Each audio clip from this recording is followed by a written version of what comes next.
Have I uncovered the perfect retirement plan? I think I have. We're going to call them Tim and Kate. Just worked with them this morning, and from Wisconsin, of all places, and they're just crushing. Kate stayed home to raise the 4 kiddos. Tim worked, and they didn't have that much. They were living, hand to mouth up until about 10, 15 years ago when the kids got out of the house, and they started to be able to funnel money into the house was paid off. Kids got out of the house. Started to be able to fund money into their 401k and whatnot. But before that, they weren't living large. Dude, I know the feeling, man. I was listening to Whiskey Myers song, Trailer We Call a Home. I said, yeah, that's kind of remind me of us when we were starting out Charlotte. You know what I'm saying? It's crazy. It's crazy what happens when finally, you gotta have faith in the system, dude. Faith. Just keep at it, because it will come around. Unless you start smoking dope and doing meth and all that stuff. But I don't do that because I like women, all right? So if you don't like women, you'll probably start doing that. Anyway, so it's just funny. I said, did you ever anticipate 10 years ago you'd be a millionaire? And they said, nope. We just kept funneling money away. Once the house was paid off and once the kids are out of the house. I said, it's freaking free. And remember, this is on one income. Oh, but you can't do it anymore. Yes, you can. All right, so anyway, the point being is, so Tim is going to retire next year. He'll be 67 years old. His better half, we'll call her Kate, she basically sells cookies and I think cakes and whatnot for a part-time job. Really don't call it a job. Very active in the church, but she makes a little bit of money. But that's not really, she doesn't really make any money. She's going to take Social Security at her full retirement age at 67. All right, so she'll get 100% of her benefit, but she won't get anything off of Tim's record yet because Tim hasn't filed. So she's going to get $883 a month, roughly $10,000 a year for social. All right. Tim is not going to have any income. He's got $5,000 of an old pension from a company he started a long time ago. So between Kate and Tim, they're going to have $15,000 a year. They need roughly $100,000 a year of income, of expenses. That's what they need. They spend about $100,000, so they need $100,000 a year of income. Well, they're only going to get $15,000 essentially until Tim takes Social Security, and he's going to take Social Security when he's 70, his full retirement age, and he's going to get $48.75 in today's dollars. That's with the delayed earnings credits. Kim won't get half of that amount now. She'll only get half of what his PIA was.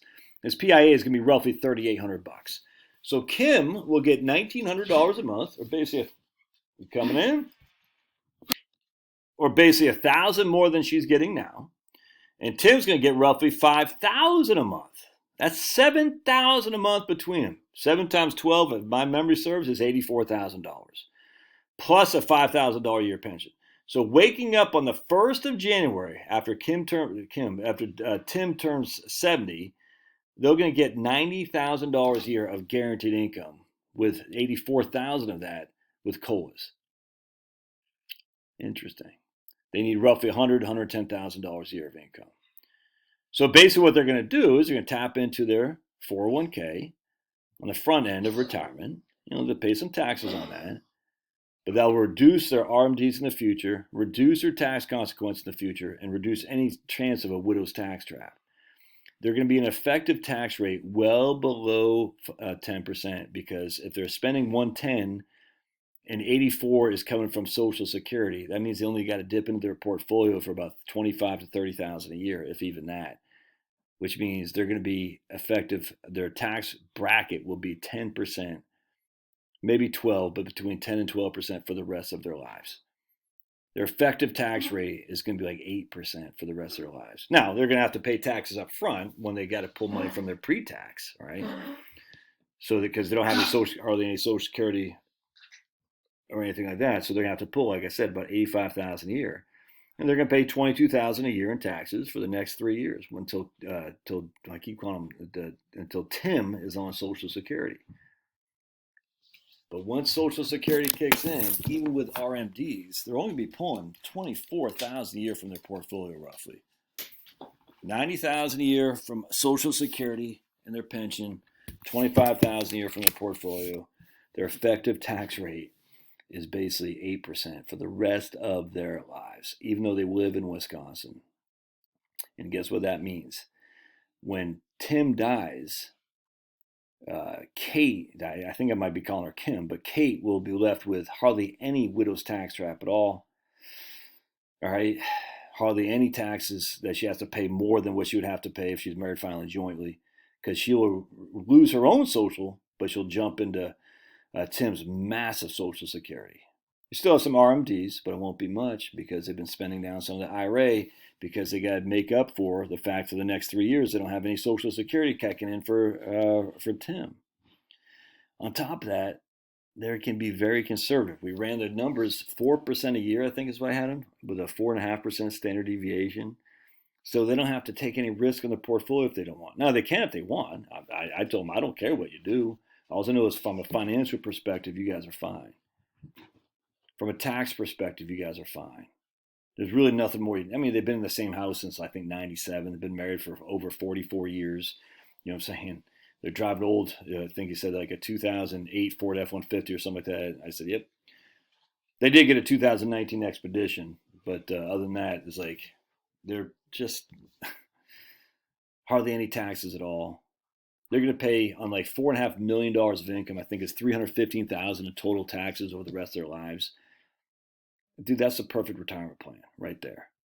Right there. That's what I strive for. Something you should strive for as well. Now, again, everyone's different. I ran the numbers to say, what if they pull the money out of the Roth first to reduce their upfront taxes? It actually added to the burden because then they had bigger RMDs and the required distribution would be bigger, and the required distributions would be bigger for a longer period of time. So essentially what that did is it added to taxes in the long run. So that by pulling from their IRA first as opposed to Roth, they're going to save almost like $200,000 of total taxes. I know it seems different because I did video yesterday, so I'm pulling from this Roth first. Every situation is different, man. It's crazy. Every situation is different. But anyway, the idea these guys are going to be relying heavily on Social Security, very tax favorable. Basically, half their Social Security is going to be tax free. You can't get that in a freaking pre-tax account. You just can't. Tax free. So before you bash Social Security, recognize the benefits it is. I'm telling you. All right. That's the retirement account to strive for. Love your thoughts. God bless. Don't forget to pod that like button. We'll see you.